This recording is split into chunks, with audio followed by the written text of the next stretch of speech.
So, dinhi na sa usa ka pangutana gikan sa 0955-549-5793. Pastor, ang cross daw na ilalom sa gahom sa Roma, mao nga against sila sa ato ang logo.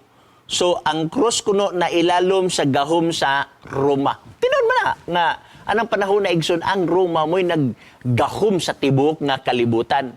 Tanan butang na ilalom sa Roma. Okay? Mismo pa ang mga Hudiyo na ilalom sa gahom sa Roma. Tanan tao niya ng panahon na kay siya may nailalom sa gahom sa Roma. Tungod kay nailalom sa gahom sa Roma ang Hudiyo, di na sila Hudiyo. Wala man dinhinga ang cross na ilalom sa Santa Iglesia Katolika Apostolika Romana. Wala man. Kaya sugin lang ko kamuigson, wala pa'y Roman Catholic Church. Diyan naman ang cross. Ha? Nagtumo walay cross si Jesus Christ na, oy. Natay mabasa sa Biblia, Juan Kapitulo 19, versikulo 17, og mao ni gipahayag ni sa Biblia, gi-record, okay?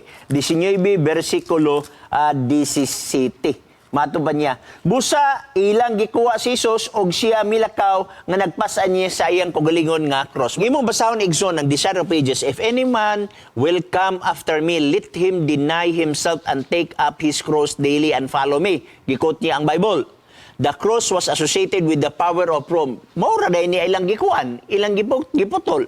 Pero wa nila basa ang before ana nga sentence. Nga nag-ingon, nga kung gusto ka musod ni Kristo, pasana imong cross. Mao na nga problema kay daghang kay allergic sa cross, nga ang cross simbolo siya, pero wa sad nila gyunahuna nga ang Biblia nagamit og simbolo sa cross. Kung ikaw gusto mo sunod kang Kristo, ala pasana ang imong cross. Desire of Ages page 416, no? Gani dinisad sa Testimonies Volume 8 to 87, the revelation of God's love to men sinners and the cross. Upward look, naging sa dini, God calls upon those who claim to have knowledge of the truth to show by unquestioning obedience that we are faithful soldiers of the cross. Lapay soldiers of the cross. Actually, daghang katag mga statement niya na igsoon sa spirit of prophecy. Okay? So, daghang salamat igsoon. Bueno, natay caller, 2 minutes na lang nabilin igsoon.